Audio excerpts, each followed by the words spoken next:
Ciao e bentornati sul canale. Oggi ci aspetta una lunga giornata, siamo riusciti a svegliarci presto. Adesso partiamo da Sirjan, dove ieri abbiamo fatto il cambio olio.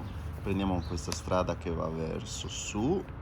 Torniamo a girare finalmente di nuovo la mappa e prenderemo questa strada che passa di qua, questa qua che fa così e ci porterà fino a Pasargade. Dopo vedremo una serie di siti che scoprirete dopo quali sono e stasera dovremo arrivare a Shiraz.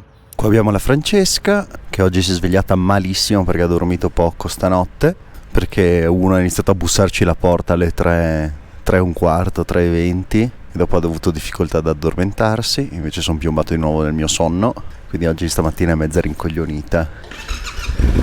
Prima roba che facciamo è andare a fare benzina.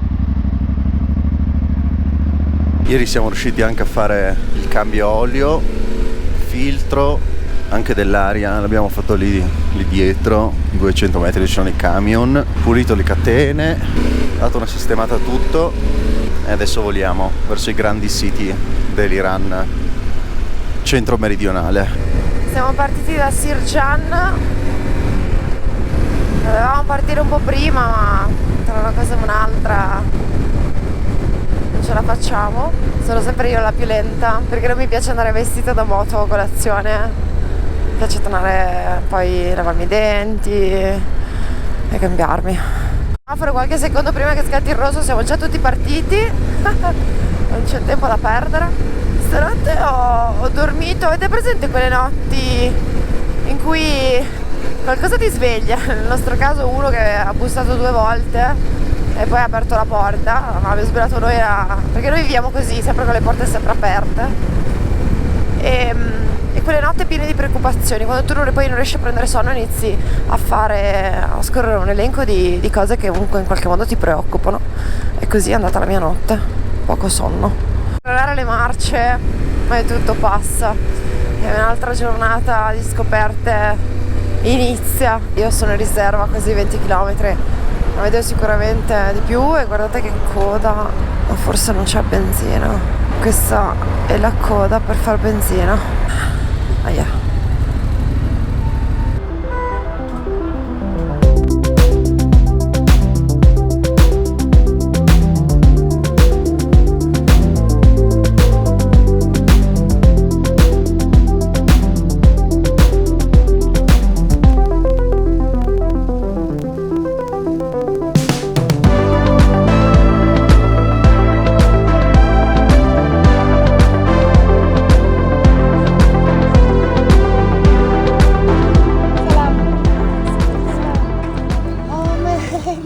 Eravamo fermi per una pausa e questa donna ci ha portato l'anguria, ce l'aveva dare.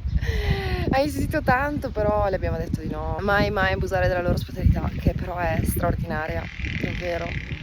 Vedere 2 viaggiatori fermi, seduti a fare una pausa e portar loro del cibo è una cosa molto bella. Non siete mai soli in Iran, capite che è proprio un altro viaggiare in questo paese. Persone speciali.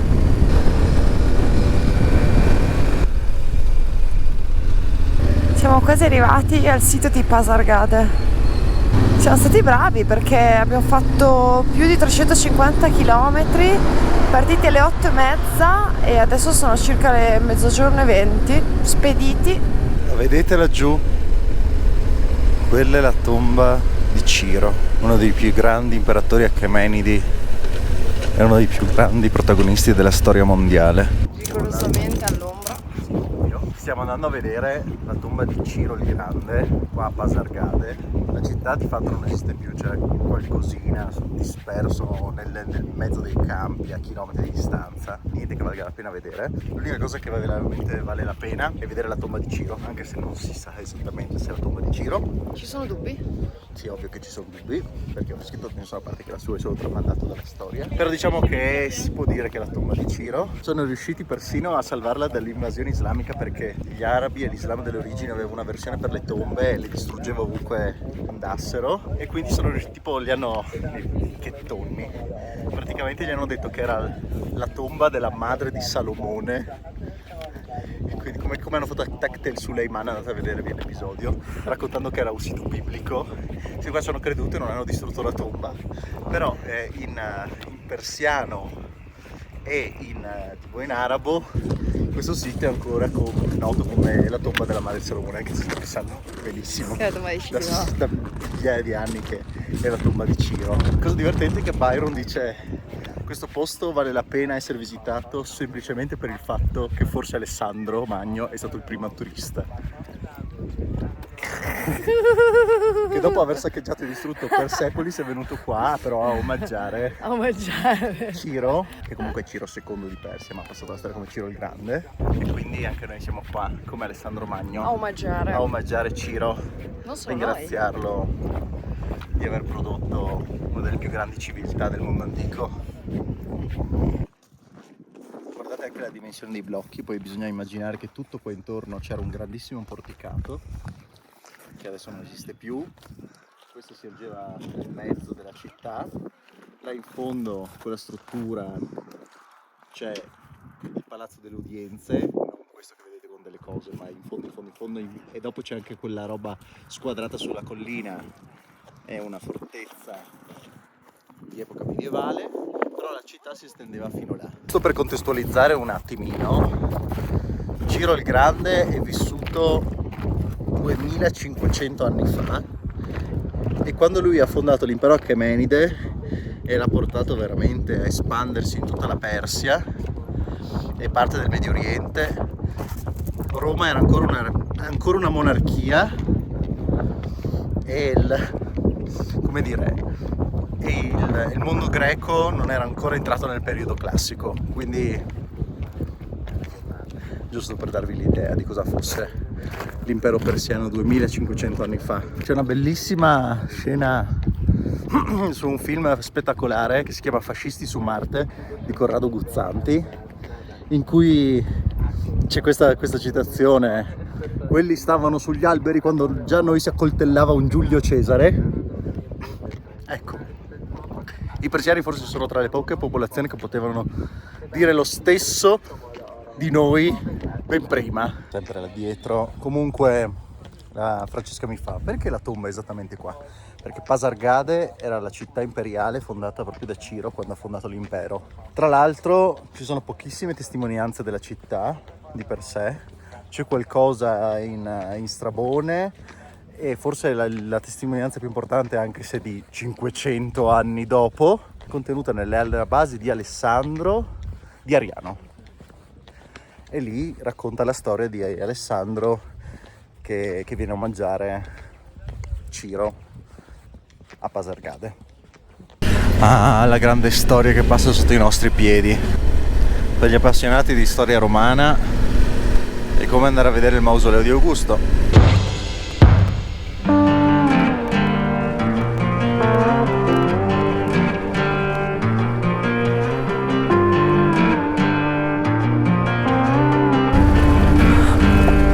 Nel frattempo siamo arrivati a Nashkerostan.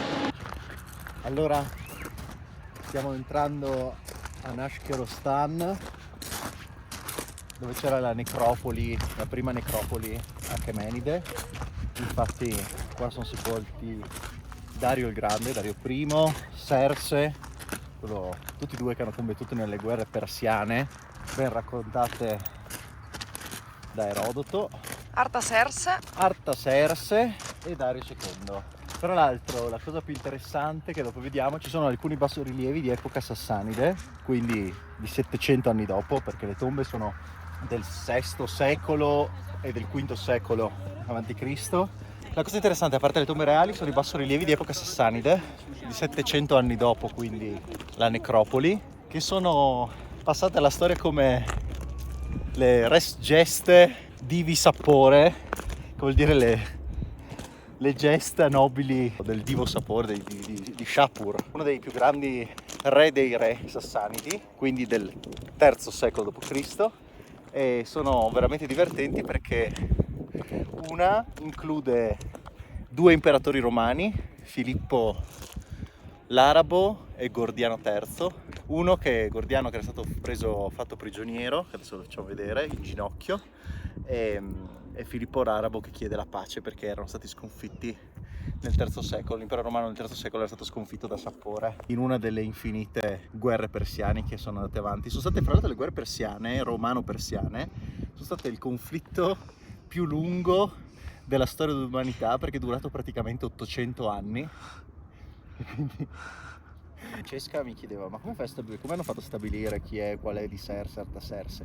Adesso vi metterà lo zoom 3x, vi farà vedere nell'angolo sopra a sinistra che ci sono le classiche 3 iscrizioni in elamita babilonese antico persiano in cuneiforme, in cui ci sono le classiche, come dire, formule che si ritrovano nelle iscrizioni degli imperatori, dei re Achemenidi.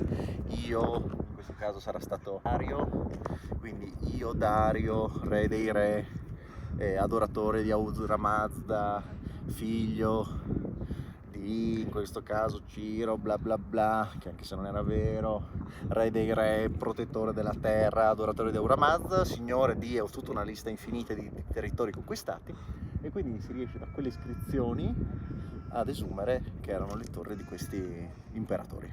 Questo è il basso rilievo che vi parlavo prima. Qui c'è Sapore, Shapur a cavallo e il Gordiano III in ginocchio, e dietro c'è Filippo l'Arabo. Invece sulla destra si riesce a vedere, dietro l'impalcatura, le iscrizioni. Ci sono quella che abbiamo definito prima le res geste di Shapur. Tra l'altro, quindi abbiamo le tombe di epoca Achemenide, quindi del 500 e del 400 a.C., e sotto abbiamo questa fila di bassorilievi del III e IV secolo d.C. Qual è la questione?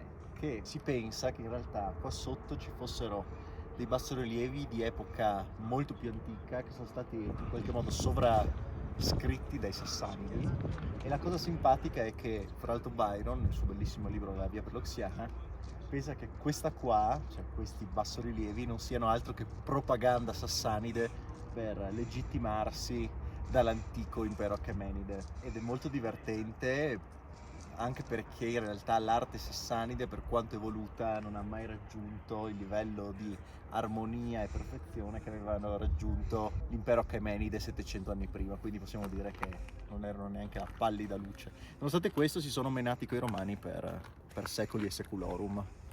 Questa è una delle pochissime strutture Achemenidi, anzi forse l'unica intatta dell'epoca. Tra l'altro è interessante vedere quale fosse stato il livello del terreno in realtà 2500 anni fa. Nessuno sa con precisione cosa diavolo fosse, le hanno dato 1000 nomi, ma la cosa più probabile è che facesse parte comunque della tesoreria reale, ma non si sa niente perché non ci sono iscrizioni a riguardo.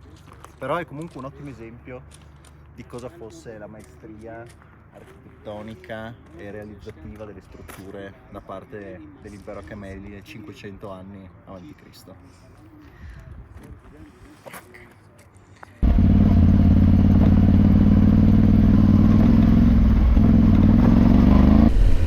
Là dove ci sono quelle 2 colline che si uniscono, lì sotto c'è Persepolis. Dopodiché è successo un casino per cui le strade sono uno schifo e dobbiamo fare il giro del globo per arrivarci. Tra poco passiamo davanti anche degli altri rilievi sassanidi. Ecco, là in questo parco ci sono altri rilievi di epoca sassanide. Sono tutti posti che quando porto i miei clienti in giro per l'Iran faccio vedere. Non che la Francesca non ci tenga, però dobbiamo anche decidere cosa vedere, perché non possiamo vedere tutto, perché abbiamo il tempo contato, perché lei ha questa gara in Svezia il 24 ottobre e dobbiamo ancora passare per l'Iraq e poi per tornare in Iran c'è sempre tempo. Persepolis,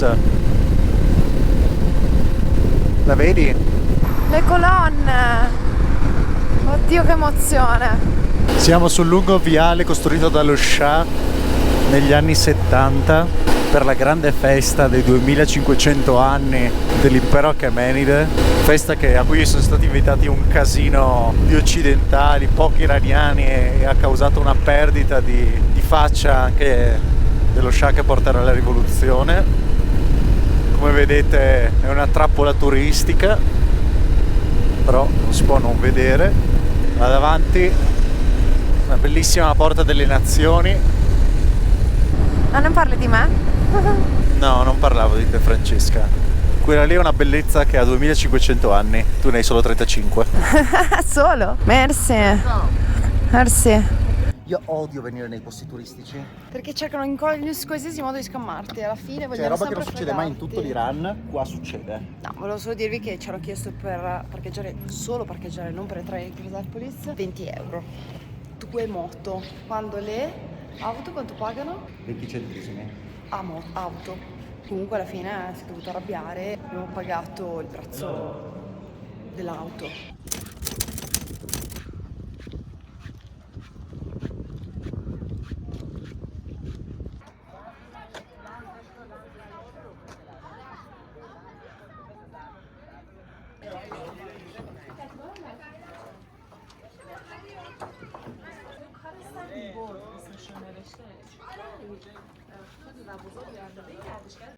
Qui abbiamo le iscrizioni dei viaggiatori, visitatori che sono passati di qui e c'è la data del loro viaggio e il loro nome e cognome. La scalinata che porta su alla Porta delle Nazioni, poco ripida, perché doveva servire anche a salire coi cavalli fino alla Porta delle Nazioni.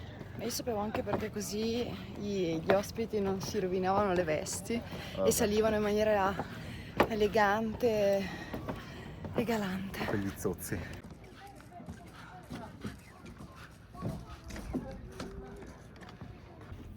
Rappresentano gli immortali, che è la mitica guardia reale Achemenide. Dopodiché abbiamo le classiche raffigurazioni del leone che mangia, si morde il toro.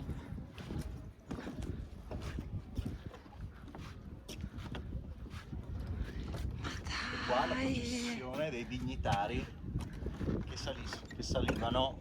salivano la scalinata della Padana per arrivare alla sala del trono che era qua sopra.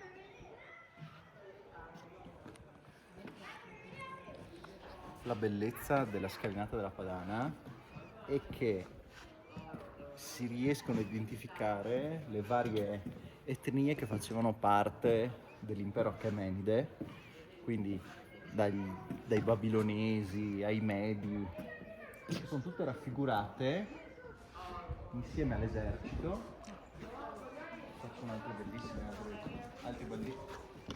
Qua ci sono altri bellissimi bassorilievi.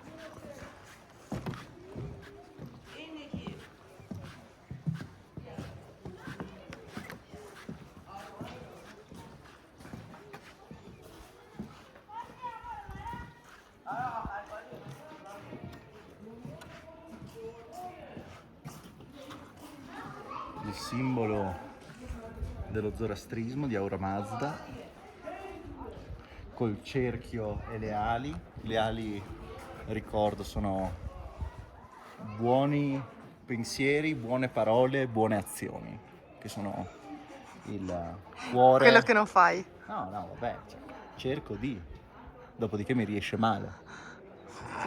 È bellissimo perché si riescono a vedere anche le diverse etnie in questa sezione, che sono raffigurate con diversi copricati, per esempio i Medi, i Babilonesi e tutti gli Assiri e tutte quelle popolazioni che facevano parte dell'impero Achemenide, che avevano conquistato Ciro, Dario e Serse, facendolo diventare uno dei più grandi imperi dell'antichità. Persepolis era una delle 5 capitali dell'impero Achemenide, insieme a Babilonia, Susa, Ecbatana, Pasargade e Persepolis. Qua siamo davanti, non si può entrare, agli appartamenti reali di Serse. Proprio le zone private dove viveva il re dei re. Qua dietro l'altra parte del palazzo privato di Serse, come abbiamo visto prima, anche quello è stato in realtà finito da Serse, iniziato da Dario, però comunque sono le stanze private di Serse, così passano alla storia. E la cosa interessante è che da qua sono state trovate le tracce del fuoco che è partito durante il saccheggio fatto da Alessandro Magno. Maledetto. La domanda: come diavolo hanno fatto a trovare le tracce? Sì, non è che c'è ancora il nero dopo 2000 300 anni, ma con delle analisi sulla pietra hanno scoperto che c'erano livelli tipo di carbonio e robe del genere altissimi, e quindi hanno capito che c'era stato un incendio. Questa zona qua dietro, che vedete che era tutta colonnata, era dove c'era la tesoreria reale, ed è da qua che Alessandro Magno, con 1500 tra muli, cavalli e cammelli, depredò il tesoro imperiale di Persepolis e dell'impero Achemenide. Tra l'altro, facendo un conto di 1400 bestie che portano circa 100 kg l'uno, viene una cifra che abbiamo fatto già in moltiplicazioni.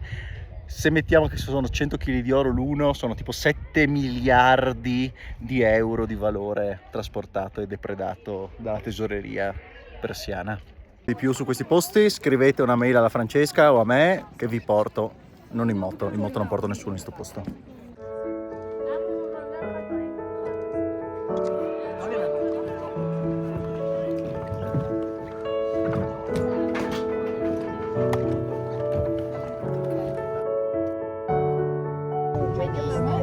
Francesca D'Alonso.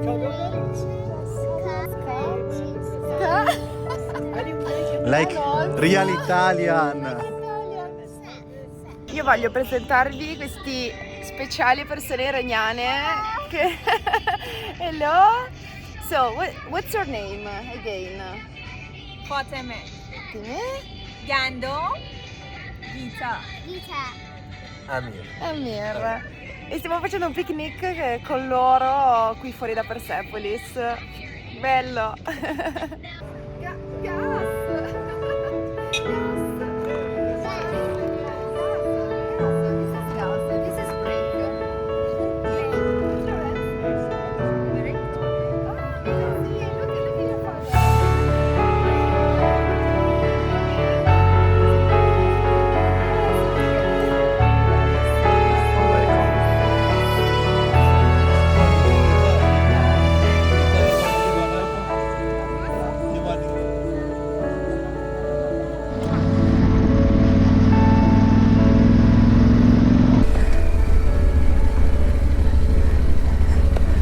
Carina, Madonna, che adorabile bambina.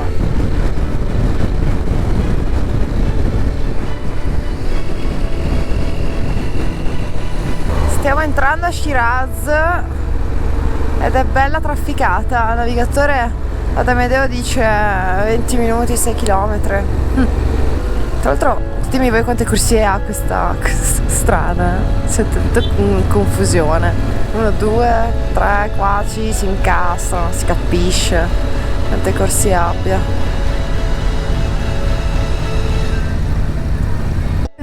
Salam!